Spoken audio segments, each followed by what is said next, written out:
Petit tour de magie, je vais me faire disparaître. Arrête la drogue! Ok. Bonjour à tous et à toutes, ici votre youtubeur préféré Icewing et aujourd'hui on se retrouve pour une vidéo très spéciale, donc un format que je n'ai jamais fait. Je voulais absolument faire une vidéo comme ça parce que ça m'intéresse moi, ça vous intéresse à vous. Quelque chose vous avez peut-être marqué, je suis pas du tout coiffé, je suis coiffé comme un agneau. Je me suis dit, on s'en fout, on est tous transparents, t'as vu le truc venir, hein. Il n'y a qu'une seule histoire que je vais raconter dans cette vidéo parce que sinon ça va être beaucoup trop long. Je ne peux pas tout enregistrer malheureusement, je ne suis pas encore au point fait de cette façon, donc je vais déjà enregistrer une, ça sera déjà bien. Et donc on va commencer par un épisode derrière l'écran. Ouais, je vous ai bien mis une petite image ici, bien filmé tout.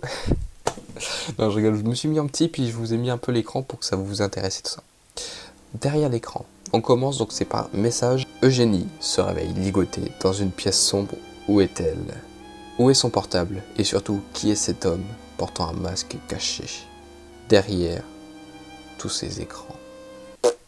Il a l'air très intéressant, il a bien un résumé pour nous donner envie. Eugénie Nadia Hamel Pondy, 21 ans, la tueuse. Née à Paris le 21 mars 2011, issue d'une famille modeste, elle étudie à Yale School à Paris où elle rencontre Léon, jeune étudiant du même âge avec qui elle a étudié. Très intéressant Léon, ça va faire comme l'histoire que j'ai lue juste avant parce que oui je vous ai pas raconté, avant j'ai voulu enregistrer une autre histoire, ça a pas très bien marché. Ils deviennent vite très proches et tombent amoureux, mais le samedi 16 avril 2032, elle est portée disparue à son domicile. La dernière personne à l'avoir contactée serait Léon à 19h52. Où suis-je? Nulle part. Qui êtes-vous? On a déjà eu cette discussion. Shadow? Shadow, carrément, le gars il a un nom... Il a un nom chelou le gars. Bienvenue en enfer ma petite Eugénie. Je pensais qu'on était nulle part. Tu as encore de l'humour alors que tu es devant la personne la plus puissante au monde. La personne ayant la vie la moins sociable du monde, oui. Tu regretteras ton insolence. Comment? En me piratant? Shadow envoya alors une puissante décharge électrique à Eugénie. Arrête! Tu vas commencer à me prendre au sérieux maintenant. Qu'est-ce que tu veux? Rien de très spécifique. Je veux seulement la vérité. Sur quoi? Le monde. Dimanche 17 avril 2032, 13h34. Eugénie entend son téléphone vibrer suite aux appels. Elle était portée disparue, elle en était sûre. Impuissante face aux hackers qui se trouvaient tout près d'elle. Shadow avait tout prévu, sauf une chose, la colère d'Eugénie. Eugénie n'était pas une fille sans défense, elle savait se défendre. Et ça, depuis toute petite. Ce que Shadow ne savait pas, c'était qu'Eugénie a commencé la boxe à 4 ans, à 8 ans. Elle s'inscrit au cours de karaté et 14 ans, elle commence à le j'adore le truc qui fait que, oh, elle sait se battre, ça va être la plus forte. Dimanche 17 avril 2032, 21h46. Alors que Shadow commençait le piratage dans la Banque nationale des États-Unis, Eugénie, elle, commençait à se libérer. Mais ce qu'elle ne savait pas, c'était que les cordes étaient à fibre de carbone. Eugénie, tu crois vraiment pouvoir t'échapper? T'as trop grande confiance en toi, te perdras. Silence, pourquoi m'avoir enlevé? Eh bien, tu devenais un danger pour moi donc. Vous aviez peur de moi, c'est ça? Moi? Avoir peur? Eh oui, vous aviez peur que je vous rejoigne la BAPH. Alors, comme vous n'avez aucun courage, vous m'avez enlevé alors que j'étais sans défense. Bravo monsieur, l'homme le plus puissant du monde. Tu essaies encore une tactique pour te libérer? Comme c'est pitoyable. N'importe quoi. Si tu voulais m'énerver pour que je te frappe et ainsi tu m'aurais attrapé et étranglé en me mettant à terre. Bravo la tueuse. Je ne suis pas une tueuse. C'est ton nom de code chez la BAPH. Quoi? Et oui, d'ailleurs, ils ont envoyé une équipe d'intervention pour te libérer et me capturer. Sauf les indices que j'ai laissés volontairement les conduisent dans un entrepôt complètement vide. Bravo la brigade anti-piratage et hackage. Je vous tuerai. J'ai hâte de voir ça. Lundi 18 avril 2032, 14h53. Shadow était, comme à son habitude, devant ses ordinateurs. Mais cette fois-ci, il ne les avait à peine allumés.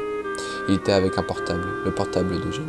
Qu'est-ce que vous faites avec mon téléphone? Je discute avec une de vos connaissances. Avec qui enfoiré? Avec un certain Léon. Si vous le touchez rien qu'une fois, je vous jure que je vais vous... Quoi?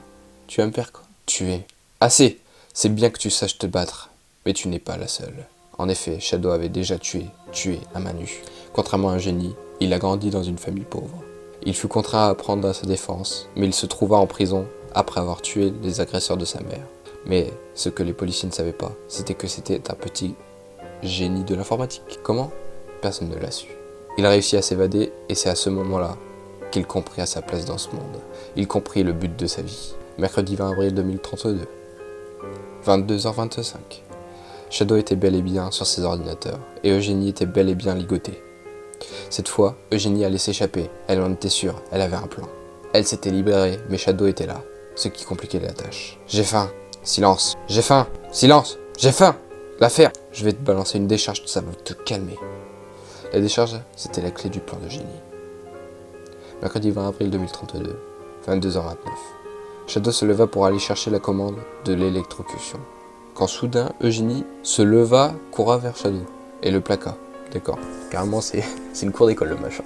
Elle le transperça, elle comprit, c'était un hologramme. Bordel.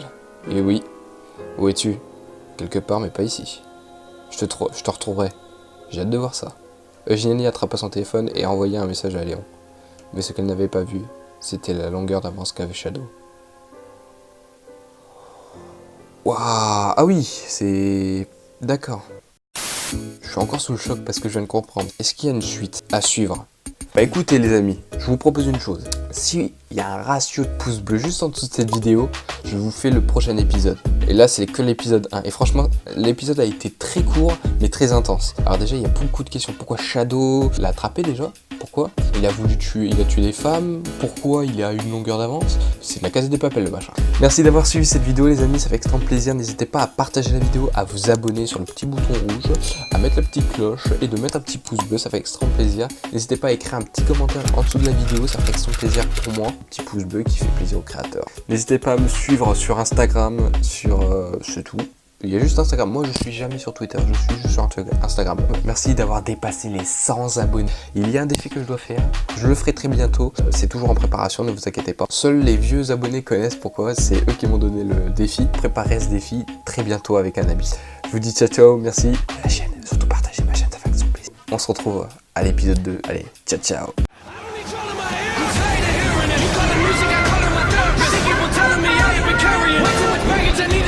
I know she's right, but man, it's embarrassing. Music is raised, my more than my